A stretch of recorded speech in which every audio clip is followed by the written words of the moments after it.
Nous sommes encore dans les 33 jours. Eh ouais. D'accord. On est dans les 33 jours. Et il faut faire attention à ce qu'on fait. Parce qu'il y a encore le deuil des élèves de Rabbi Akiva. On est dedans. On est dedans. On va bien sûr dire encore un petit mot. Puis ici. Alors,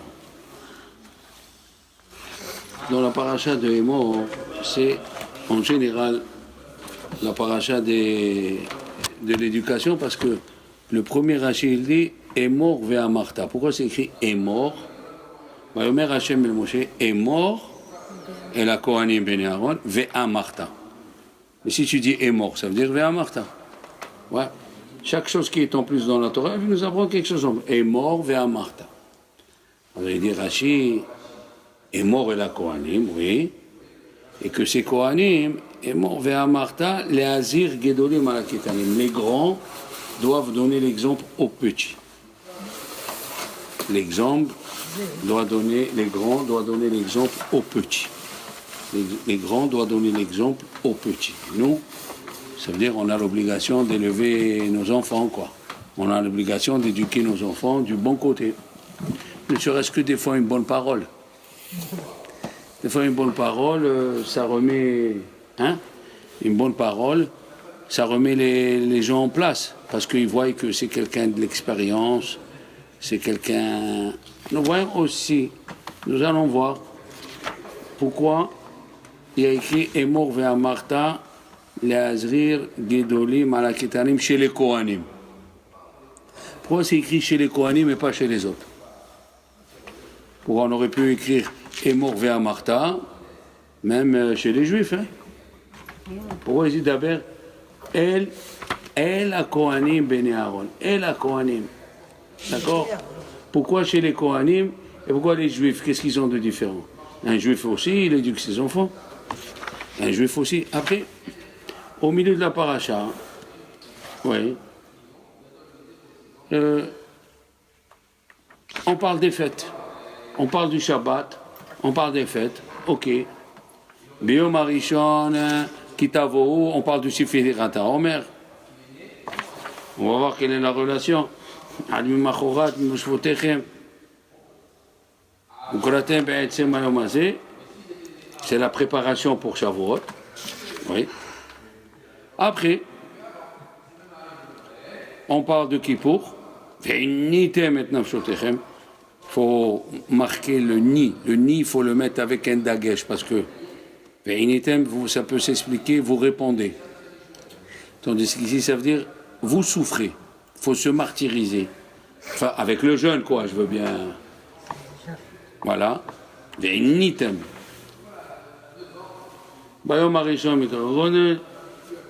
Après, on a le. Enfin, on a toutes les fêtes ici. Sukkot. Et on a après Veikro Elecha Shemet Zaitzar qui fait relation, qui fait allusion plutôt à la Menorah qui est la fête de Hanouka. Oui.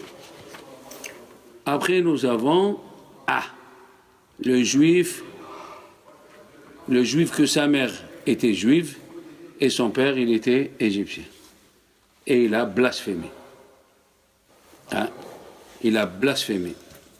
Et on essaiera de comprendre pourquoi c'est écrit deux fois le mot blasphémé. Il y a écrit Vaikov.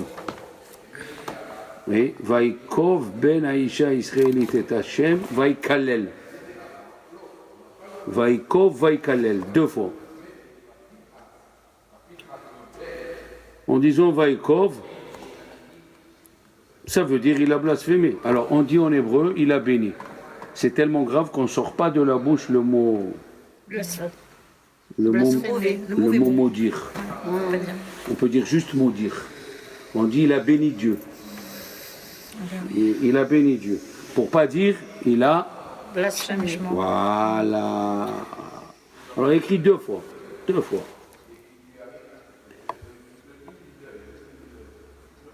Alors, et après c'est écrit Hotzi et Amekalel. sors le Mekalel. Pourquoi pas écrit sauve, sors celui qui a Vaikov, celui qui a blasphémé. D'accord?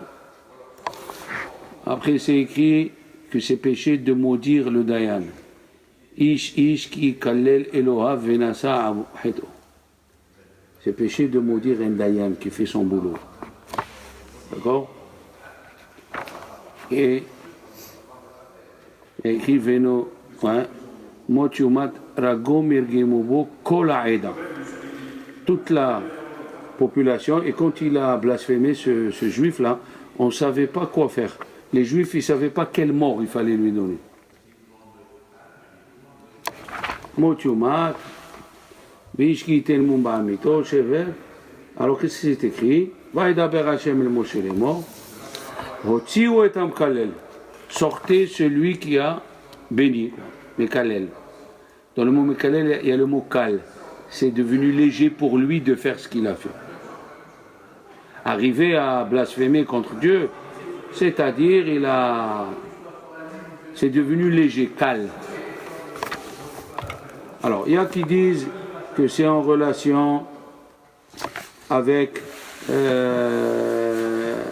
la paracha qui est d'en haut. Il s'est moqué, Rachid dit, il s'est moqué. Comment le pain, 9 jours, il peut être chaud? Alors, et il y a qui disent, parce qu'il est venu chez chacun, il a dit, où je vais m'installer? Ils lui ont dit, mais c'est écrit dans la Torah, les mishpechotam, les vetavotam. Tu suis comment il s'appelle ton père. Chacun il suit. Hein? Parce que ici c'est écrit les enfants, voyez, c'est Ben Isha Israélite, Veo Ben Ish Mitzri. Pourquoi tu me dis Ben Ish Mitzri? Alors c'était avant Matan Torah. Avant Matan Torah, on suivait le père, qu'il soit goy ou qu'il soit juif. Qu'il soit. Après le don de la Torah, on suit la maman.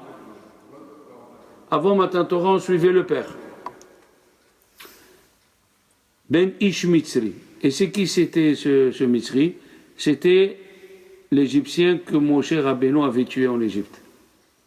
Oui, c'était celui-là. Parce que Rachid dit, regardez, si la mère elle est juive, Rachid dit, Betor Béni Israël, Melamed Shenit Gayer. Ceci nous enseigne qu'il s'est converti. Mais si la mère elle est juive, pourquoi tu dis qu'il s'est converti? Alors c'est ce que je dis tout à l'heure, les Chachamim, enfin. Les Chachamim ils disent, avant, chez les Égyptiens, c'est comme maintenant, un arabe qui prend une catholique ou une juive, il dit que c'est l'enfant il est musulman. Ah, c'est faux. D'accord? Alors il y a écrit Vairgemu Oto Aven. Vairgemu Oto Aven. On dirait qu'il a écrit une pierre. Vairgemu Oto Aven, oublie Israël. Bon. Alors, avec les enfants, vous savez que c'est pas facile l'éducation. Ça, je n'ai pas besoin de vous le dire. L'éducation, elle n'est pas facile. Et là, on va essayer de comprendre pourquoi Hachem, il a dit aux Kohanim. Il a dit Hachem aux Kohanim et pas aux Juifs. Parce que, vous savez, un Kohen, un petit Kohen qui est dans une classe avec tout le monde. Il joue avec tout le monde, il parle avec tout le monde. Et quand il y a un mort, il peut pas s'approcher. Son père, il lui dit, tu peux pas aller. Mais pourquoi? Parce que tu es Kohen. Parce que tu es Kohen. Et alors? Un Kohen, il doit être en relation qu'avec la vie, pas avec la mort. Et c'est pour ça, il peut s'impurifier, si on peut dire ce mot, que pour les 7 proches. Le père, la mère, le frère, la sœur, le frère, la sœur, le fils, la fille et la femme. Donc, il n'y a que 7 proches que le Kohen. Il peut s'impurifier. Pourquoi? Le Kliakar ou bien le Orahim Akadosh, il dit quelque chose d'intéressant. Il dit parce que tout cela, s'ils suivent les lois de la Torah, ils ne meurent pas une mort normale. Ils meurent par le baiser de Dieu. Ça s'appelle Mitat Neshika. il meurt par le baiser d'Hachem. Et celui qui meurt par le baiser d'Hachem, il n'a pas l'impureté qui vient. Pour ces 7. C'est bien, c'est extraordinaire. Bon, on parle de quelqu'un qui est un Cohen, quoi. On parle d'un Cohen, Un vrai Cohen. Moi, qui respecte. j'étais en Israël dans une synagogue. C'est une histoire vraie, hein. C'était dans une synagogue et il est monté un jeune homme Cohen pour bénir les enfants. Pour bénir. Et les gens de la synagogue, descends, tu es un mauvais Cohen, on t'a vu fumer Shabbat et prendre la voiture, sors d'ici. Ça a fait le speech. Un bon speech. Ça veut dire Cohen. Et alors là, pour lui montrer qu'on n'est pas... pour lui montrer que lui, il n'est pas comme les autres. Ça veut dire, moi, par exemple, ça fait 21 ans qu'il est mort, mon père, Zichron Bracha. Eh bien, je ne suis jamais allé au cimetière. Une femme Cohen, elle peut rentrer au cimetière. Un homme Cohen, il ne peut pas rentrer au cimetière. C'est dur, bon, mais c'est les lois, c'est comme ça. Qu'est-ce qu'ils font en Israël ou au Maroc? Ils avaient un côté où ils enterraient les Kohanim, et juste, il y avait le mur à côté, donc le Kohen pouvait venir devant le mur et il voyait la tombe de son père. Aujourd'hui, il y a ça en Israël, mais les places, ils coûtent 36 000, 40 000 euros. C'est presque impossible. Mais ouais, la place là à côté pour que les enfants y viennent. Alors, sachez, ça c'est la première explication pourquoi on doit venir devant le Kohen. Et le Kohen, pourquoi la Torah elle a dit les grands ils doivent avertir les petits? Parce que c'est pas évident pour un Kohen. Ça veut dire, et le grand de la génération il est mort, et les petits enfants ils veulent aller accompagner le grand de la génération. Il ne peut pas. Because tu es Kohen, tu peux pas. Je peux rentrer dans le cimetière, dans la Me'arata Machpelah d'Avraham Yitzhak Yaakov, je peux pas. Je peux rentrer à Rabbi Shimon Bar Yochai, je peux pas. Je peux rentrer à Rabbi Meir, je peux pas. Le Kohen, le pauvre, on le bloque. Moi, quand je vais en Israël, et je veux, avec ma femme et mes enfants, quand on est allé il y a quelques années en arrière, on arrive à Rabbi Meir, je dis à ma femme et à ma fille, vous pouvez rentrer. Et nous, on reste là. Et alors, il y avait David, il était petit. Et pourquoi nous, on rentre pas? Ah ouais, le pauvre David. Et pourquoi on rentre pas? Hein? On est saint? Eh bien, lui aussi, il est saint. Tu vois, et tu es bloqué, là. Il faut savoir quoi répondre. Tu es un Kohen, tu peux pas, tu dois être toujours prêt. Il vient Mashiach maintenant, le Beth Amikdash, il descend du ciel, il faut être prêt à servir. Alors que si on rentre dans l'attente d'un mort, il faut attendre 7 jours, il faut être aspergé de les eaux lustrales, le 3e, le 7e. Les Kohen, on est à part. Et alors, Rabbi Yonatan Abichis, il veut dire comme ça, que quand on veut éduquer son fils, il faut l'éduquer au maximum comme un Kohen. C'est-à-dire qu'il faut demander beaucoup, enfin beaucoup. Quand tu sais qu'il peut le faire, bien sûr, ne lui fais pas le checklist de l'Ariane 5. Non. Si tu sais qu'il peut faire, il faut lui donner, parce que la difficulté pour un enfant de grandir, c'est quand il ne s'est pas habitué quand il était petit. Les jeunes, qu'on les habitue depuis qu'ils sont jeunes à faire une bracha, les jeunes qu'on les habitue à faire Shmirat Shabbat, les jeunes qu'on les habitue à manger kasher, après ça y est. Eh oui.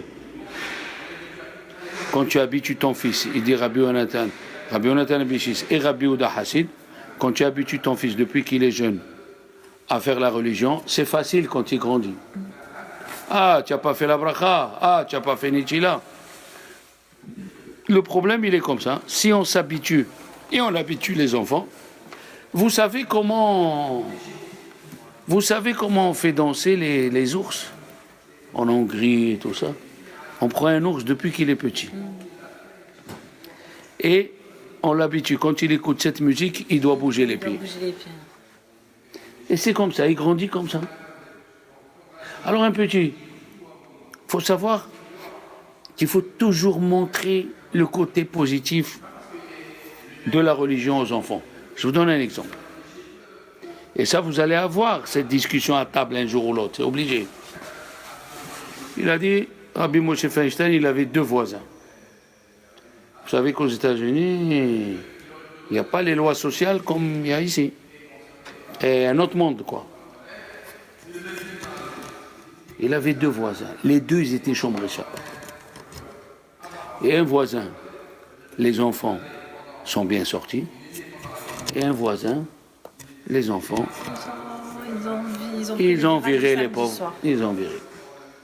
Il a voulu savoir pourquoi. Alors, dans la discussion, il a pris un des enfants de celui qui était Shomer Shabbat, qu'il est sorti bien. Il lui a dit, tu peux me dire quel mérite vous avez que tous les enfants ils sont dans la Torah? C'est un mérite. De venir, on l'a toujours dit, de venir à un cours. Non, on croit que toi tu es venu, Esther, oui. Sarah, toi tu crois que tu es venu, Carole et moi aussi. Non, c'est un mérite. Quand Dieu il aime quelqu'un, il l'appelle. C'est un mérite de venir dans un cours de Torah. Sachez. Il lui a dit, voilà, mon père, il a fait au moins 150 places pour trouver une place pour être Shomer Shabbat. Et à table, quand il perdait une place, il n'avait plus de travail. Il nous disait, les enfants, qu'est-ce que je suis heureux de montrer à Hachem comment je l'aime. Qu'est-ce que je suis heureux de faire mon Shabbat et je ne me laisse pas entraîner par le matériel et les fiches de paye. Merci mon Dieu que tu me donnes cette force. Il a toujours élevé le Shabbat à table. Alors pour nous, on a compris que c'était un mérite celui qui est Shomer Shabbat. C'est un mérite. Si Dieu t'aime, il te laisse être Shomer Shabbat. Il est parti voir les autres. Il a pris un des fils, il leur a parlé et il lui a dit, nous le Shabbat, mon père il perdait la place et il venait.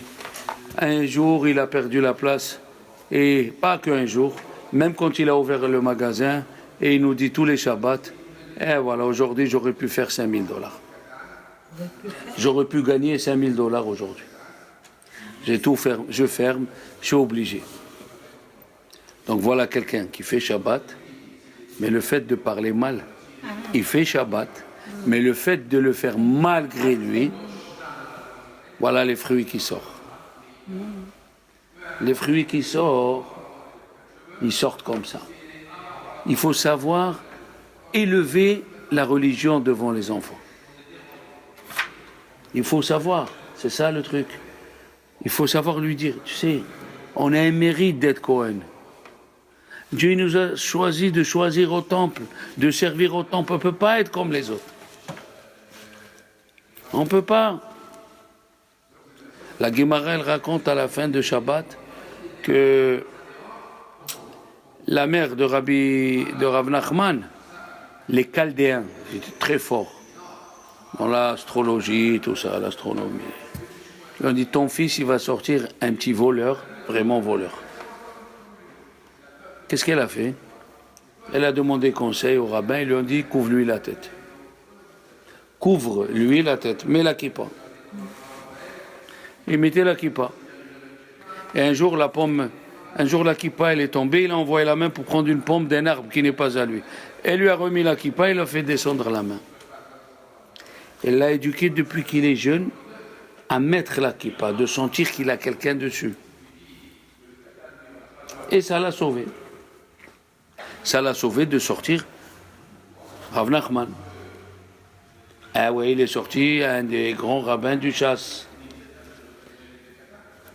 Rabbi Yoshua,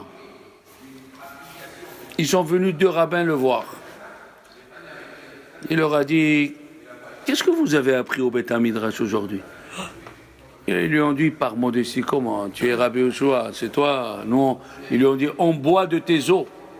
C'est toi qui nous donnes à boire la Torah. Et nous, on va te dire qu'est-ce qu'il y a. Il a dit, non. Il doit avoir quelque chose de nouveau que vous avez appris. Et je veux le savoir. Je veux le connaître. Ah. Il lui a dit voilà, c'était la semaine de Rabbi Azar ben Azaria.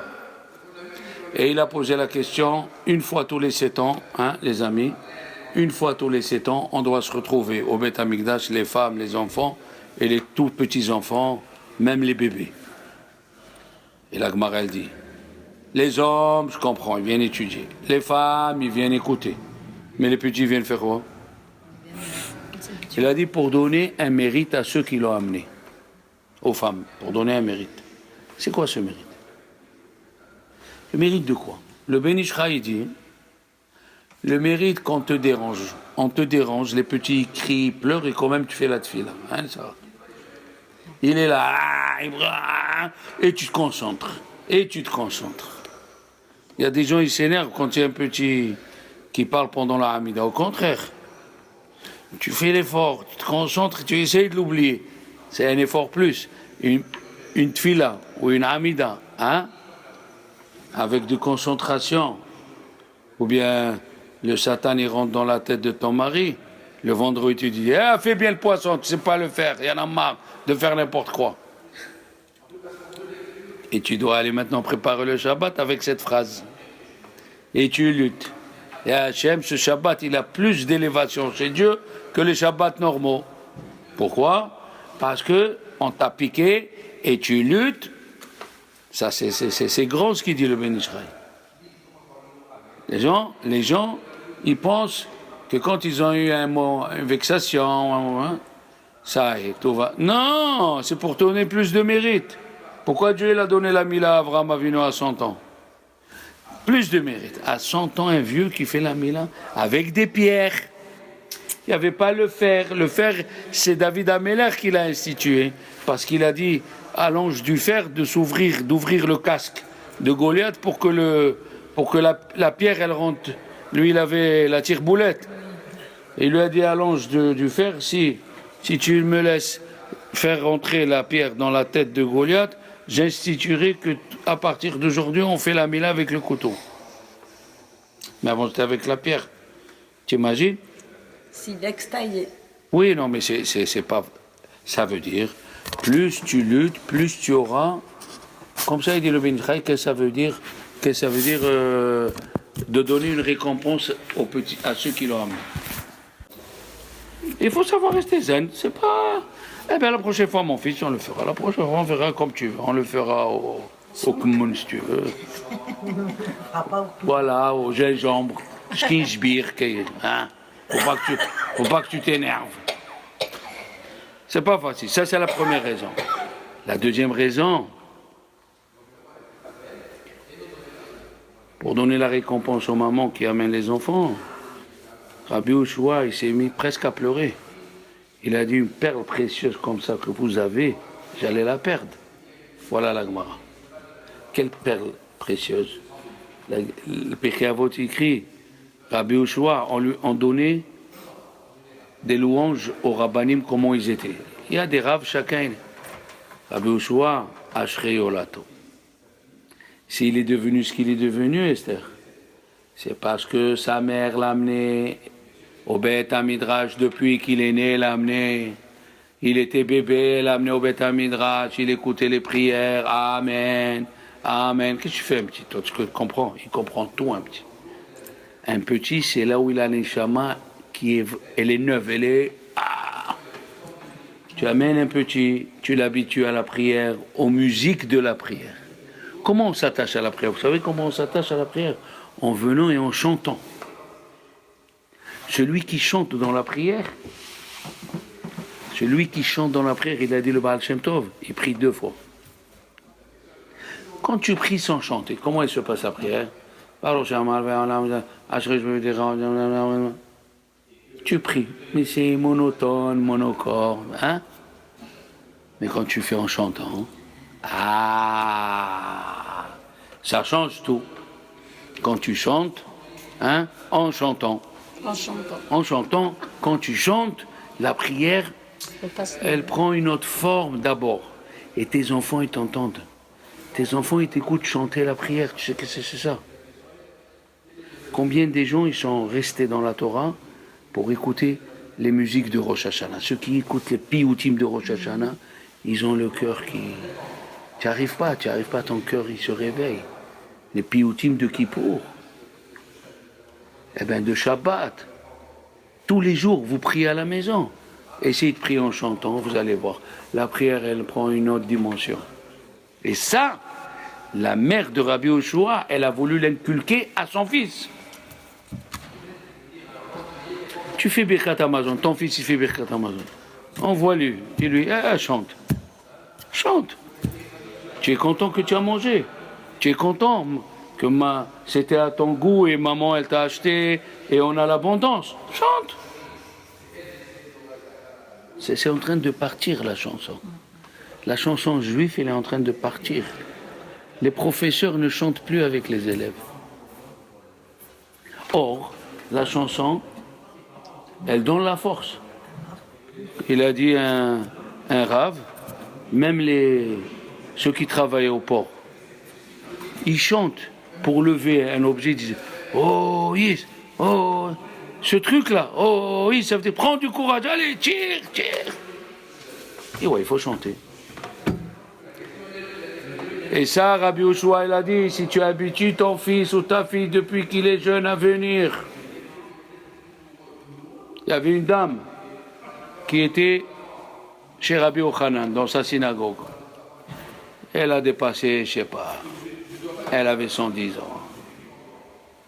Il lui a dit, Arav, j'ai plus le goût dans la bouche.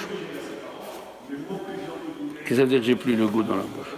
Je suis tellement vieille, je sens plus le goût du manger. Sous-entendu, je veux mourir. Allez, mes enfants, ils sont morts, mes petits-enfants. Ça veut dire qu'elle était très très vieille. Arrière, ou juste à l'arrière de l'arrière. Il lui a dit, mais qu'est-ce que tu fais de bien? Il lui a dit, je viens tous les jours à la synagogue. Tous les jours, je viens prier. Je n'ai pas raté un jour. Et je vais dans la synagogue la plus loin pour avoir la récompense des pas. Vous entendez ça? C'est-à-dire, plus tu habites loin et tu viens à une synagogue ou un cours, et plus tu as le mérite. Chaque pas que tu fais pour une mitzvah, plus c'est loin. Une mila, elle est loin. Plus c'est loin, une tfila, un cours, plus c'est loin, et plus tu auras du mérite. Il lui a dit, Rabbi Yochanan, ne viens pas à la prière 3 jours. Elle n'est pas venue 3 jours, le 4e, elle est partie. Elle était trop vieille. Trop vieille. La Gemara, elle ne dit pas, mais d'après certains, elle a dépassé 120 ans. Ah ouais, après 120 ans, c'est ça. Ça veut dire, comme on est éduqué, on fait. Si tu viens au cours, il y avait un monsieur, il a demandé au Rav Shach. Il lui a dit, tous les soirs je vais au cours. Ouais. Mais au milieu du cours, je m'endors. Pas grave. Au milieu du cours, je m'endors. Est-ce que je fais bien? Oui. Il a demandé à Rav Shach. Est-ce que je fais bien de venir? Il lui a dit, oui, tu fais bien. Il lui a dit, pourquoi? Il lui a dit, parce que tes enfants, ils voient que tous les soirs, tu vas au cours. Ça, c'est très important. Qu'un petit l'entend, ton mari l'entend, ta tante, elle l'entend, ton fils, il l'entend, ta belle-fille, elle l'entend. Tu ne m'appelles pas de 9h30 à 10h30, je suis à un cours de Torah. Eh bien, si tu persistes dans cette façon de faire, tu verras, avec les années, ta belle-fille, elle dira, ah oui, comme ma belle-mère, elle va au cours. Tous les dimanches, elle va au cours, ma belle-mère. Tu ne peux pas, avec ma belle-mère, de 9h30 à 10h30, tu ne peux pas l'appeler. Et alors, qu'est-ce qui se passe? Tu deviens un exemple. Parce que le bon Dieu, pour savoir si vraiment tu aimes la Torah et tout, il est obligé de te mettre des bâtons. Non. Quand c'est trop facile, il n'y a pas de récompense. Non. C'est ça ce qu'il a dit. C'est ça ce qu'il a dit, le Ben Ishraï. C'est trop facile.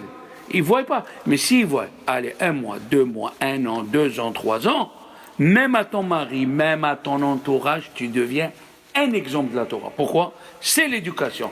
Tout passe par l'éducation. À la fin de la Gemara de Souka, on nous raconte une histoire fantastique. Il y avait une fille, elle s'appelait, la fille d'un Cohen, elle s'appelait Myria Bat Bilga. La dernière page, vraiment le dernier histoire. Qu'est-ce qu'il y a dans cette histoire? Elle est rentrée, elle s'est mariée avec un Grec. C'était dans l'époque où il y avait les Grecs à Jérusalem. Elle s'est mariée avec un Gréco-romain. Elle est rentrée, elle a pris sa chaussure, et elle a tapé sur l'autel. Et elle a dit « Luxus, luxus ». Alors, le Tosfot Yom Tov, il amène deux explications. Est-ce que luxus, ça veut dire luxe? Dieu, tu es un Dieu de luxe, tu demandes que de la viande. C'est pas joli de parler comme ça. Ou luxus, ou luxus, il dit que c'est en grec ou en latin, ça veut dire un loup, qui aime la viande. Elle a mal parlé. Qu'est-ce qu'ils ont fait au Beth Amikdash? À son père, ils lui ont fermé la case dans la salle où les Kohanim ils viennent se changer. Chaque Kohen, il avait une case où mettre les habits de Chol et s'habiller avec les habits du sacerdoce. Parce que dans les habits du sacerdoce, il y avait le Shahatnez. Et il pouvait le mettre qu'au moment de servir Dieu. Ça veut dire, d'où est l'éducation? L'éducation, on a fermé à son père. Pourquoi à son père? Elle ne sert pas au temple. Tu as mal éduqué ta fille. Un Kohen qui éduque mal sa fille, les Kohanim, on est spéciaux. Il ne faut pas essayer de comprendre. Nous-mêmes, les Kohanim, on ne se comprend pas nous-mêmes. Il demande, ma fille maintenant, elle a 5 enfants grâce à Dieu, elle est grande et tout, et tout. Et des fois, ses copines, ils lui disent, et ton père, il était cool. Tu descendais en ville. Tu descendais en ville avec tes copines. Il a dit, oui, mon père, il m'a laissé prendre une fois l'autobus. C'était la veille de mon mariage pour aller chercher ma robe. J'ai jamais laissé ma fille prendre l'autobus. Oui, on est de l'école ancienne. Qu'est-ce qu'on peut faire? Vous voyez, vous-même, vous êtes en train de vous étonner. Mais d'où il sort celui-là? C'est comme ça, les Cohen. Les Cohen, on n'est pas normaux. Ne cherchez pas à comprendre. Ne cherchez pas. Les Cohen, comme ça. On a un djouk dans la tête d'être sévère dans tout. C'est permis. Je ne le fais pas. Je ne le fais pas. Pourquoi? Parce que les Kohanim doivent donner l'exemple. Les Kohanim, c'était quoi le temple en vérité, si on réfléchit? Réfléchissez bien, c'était quoi le temple? Une fois, j'étais jeune, j'avais 16 ans. C'est pour ça que c'est bien de venir écouter des choses qu'on ne connaît pas. Le temple, c'était l'hôpital pour les âmes.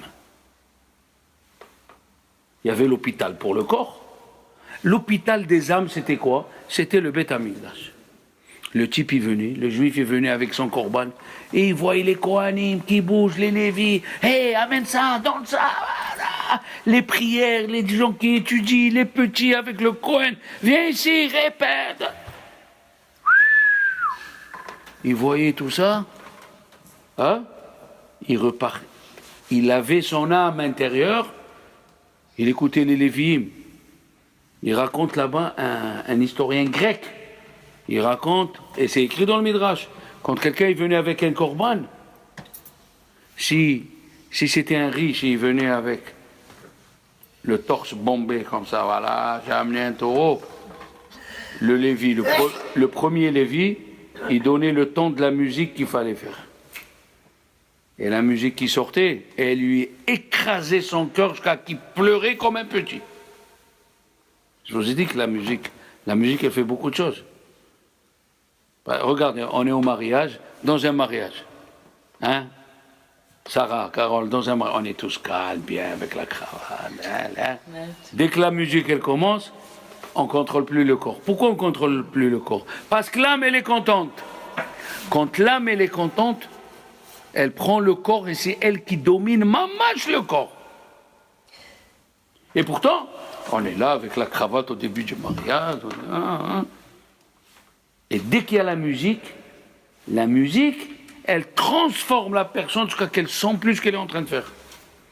Et c'est pas une honte, au contraire, il faut danser pour Dieu. Et quand il venait le pauvre,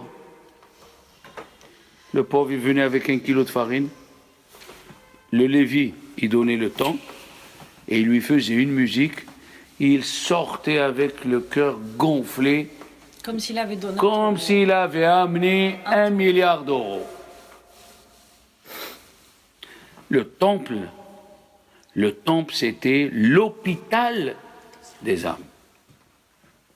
Il faut venir voir un jour, je vous souhaite un jour de rentrer, même par en haut, de voir la yeshiva de Ponovitch. Oui, j'ai vu. Très joli, tu rentres, tu vois 1500 élèves assis, tous en chemise blanche et pantalon noir, et une Gemara devant, et allez, ça crie. Non, c'est l'office de Ça crie, ça machine, allez, vas-y. Moi, j'étais à la Iloula de Harizal. Vous savez, le 5 Av, c'est la Iloula d'Harizal. Comment on fait schéma? On fait schéma, on fait schéma.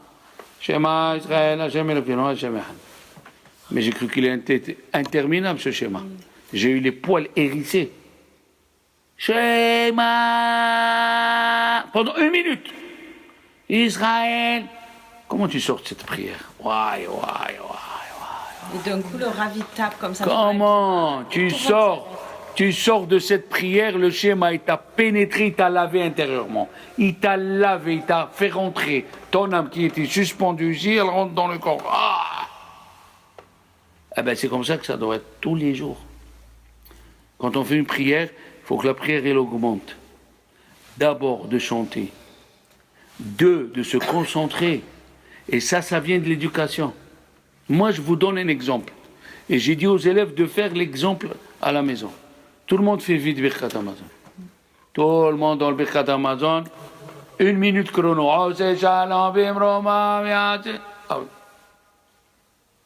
Prenez sur vous de faire Birkat Hamazon. Dans les mots et doucement. Vous allez voir. 2 mois après, 3 mois après, toute la maison, elle va changer. L'exemple.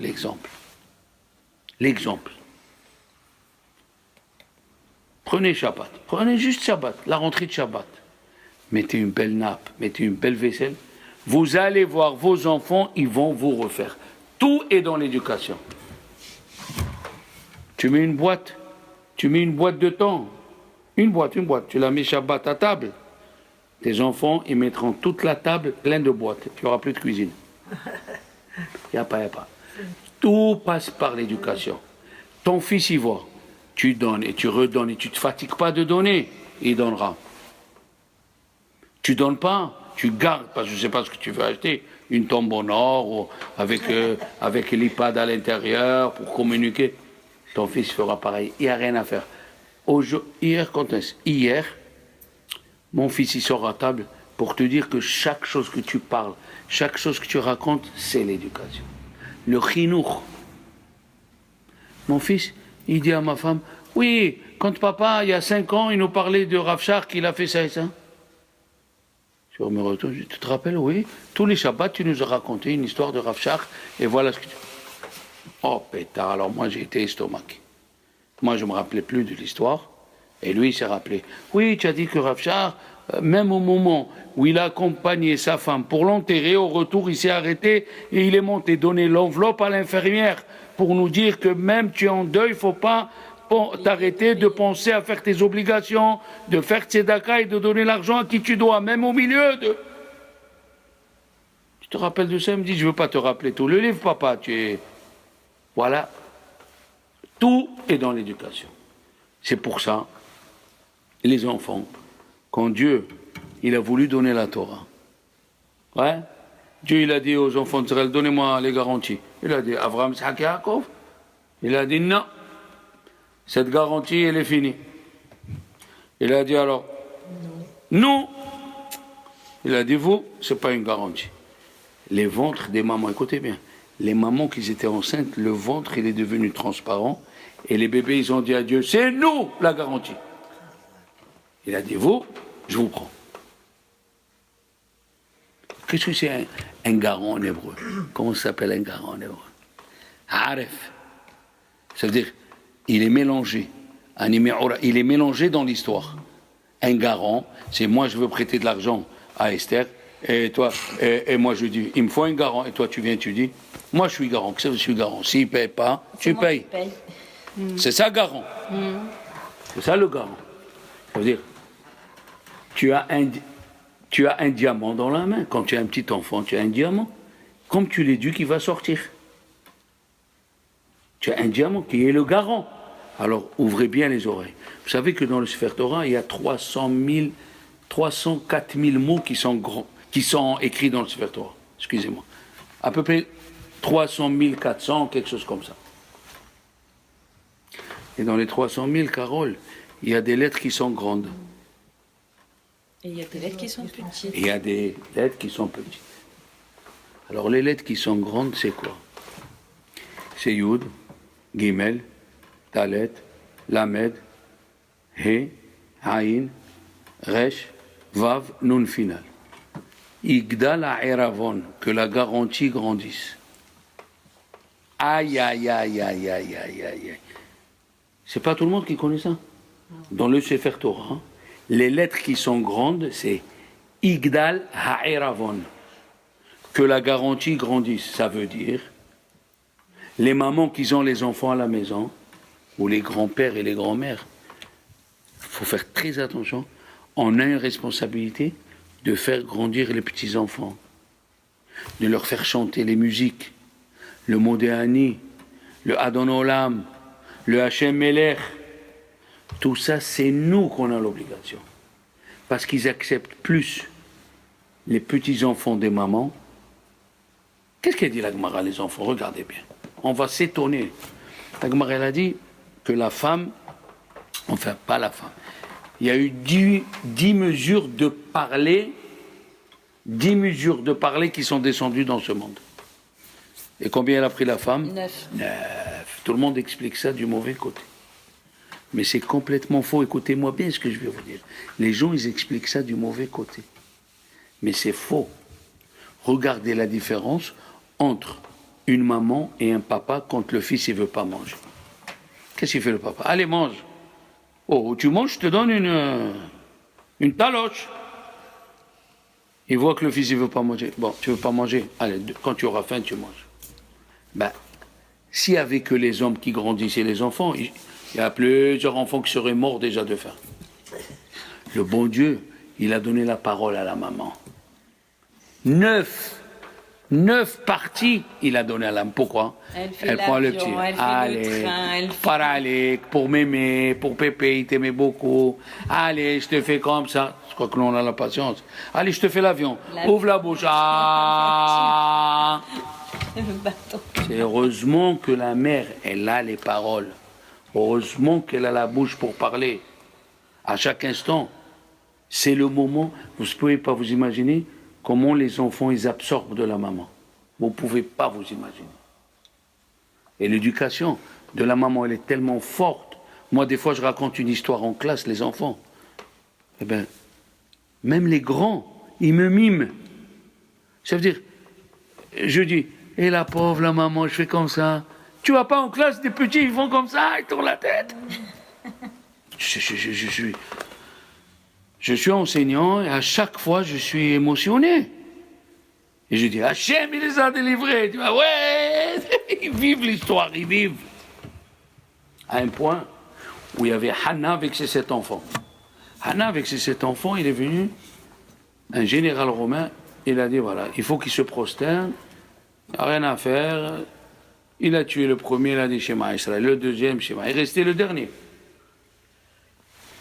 Le dernier était petit, il avait 4 ans.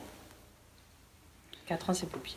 Alors, il lui a dit, le général, Hannah, ils sont morts. Il te reste un. Regarde, juste je jette une pièce, il fait semblant qu'il la ramasse, et en même temps, il s'est prosterné, même pas il se prosterne. Il lui a dit, d'accord, attends, mais d'abord je peux lui parler. Tu as déjà tué 6, laisse-moi le 7e, je lui parle. Elle a fait rentrer, elle lui a donné du lait. Bien. Et après, elle lui dit, écoute-moi bien. Si tu te prosternes devant l'idole, je te tue. Il lui a dit, non, maman, n'aie pas peur. Il est sorti. Il lui a dit, alors? Il lui a dit, parle-lui. Tu te prosternes? Il a dit, non. il l'a tué. Et elle a dit à tous ceux qui sont venus les voir, vous direz à Avraham Avinu que s'il a fait la Hakeda sur un fils, Moi, j'ai fait la grâce à lui qui nous a donné cette force, j'ai fait le sacrifice de 7 enfants, et elle a fait Shema, et elle est morte. Maintenant, ils disent les Chachamim, pourquoi il lui a donné du lait avant de mourir? Vous ne pouvez pas vous imaginer ce que c'est l'esprit d'une maman.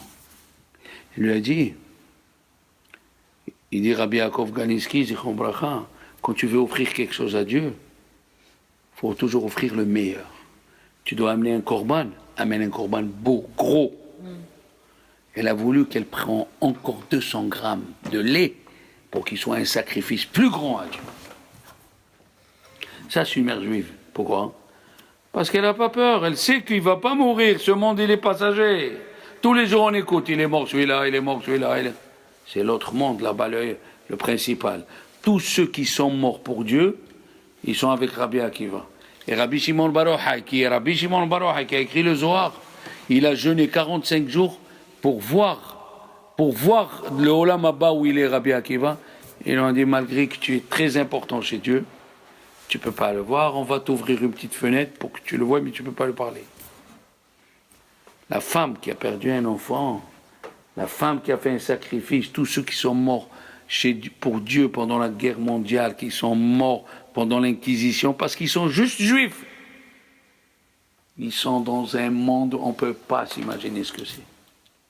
Parce qu'ils ont montré le sacrifice ultime pour Dieu. Et ils sont là, et ils donnent la joie aux autres.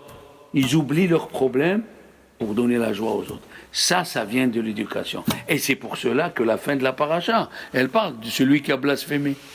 Voilà que ça veut dire avoir un père goy. Ah, la mère et les juifs. Voilà ce que c'est un père goy. Qu'est-ce que tu fais quand tu es un père goy? Le fils, il blasphème Hachem. Il n'accepte pas sa situation. Il a dit comment? Je veux m'installer dans la tribu de Reuven, on me dit tu n'es pas de la tribu de Reuven. Je veux m'installer dans la tribu de Shimon, on n'est pas dans la tribu de Shimon. Tu n'es pas de la tribu. J'ai parti partout. Il est venu chez Moshe, il lui a dit ils ont raison. Les mishpechotam, les vetavotam. Ah, il a dit c'est ça la religion, c'est ça les juifs. Il s'est mis à blasphémer. Le problème il est là, les enfants. Et quelle réponse on doit lui donner? Qu'il n'a pas de place? Non, il a une place. Il est venu demander à chaque tribu où est ma place. Ouais. Les gens lui disaient, monsieur, tu es mieux que les Cohen et les Lévis. Ils n'ont pas de place eux aussi. Les Cohen et les Lévis n'ont pas de part en Eretz Israël. Un Cohen, il appartient aux autres. Les Lévis, on appartient aux autres. Il n'a pas de place. Et c'est pas à cause de ça qu'il rouspète. Faut pas rouspéter. On a un but. On a un but dans ce monde. On doit le faire bien comme il faut. Et si beaucoup de personnes dépendent de toi, tu es encore plus importante chez Dieu. Tu es plus importante chez Dieu.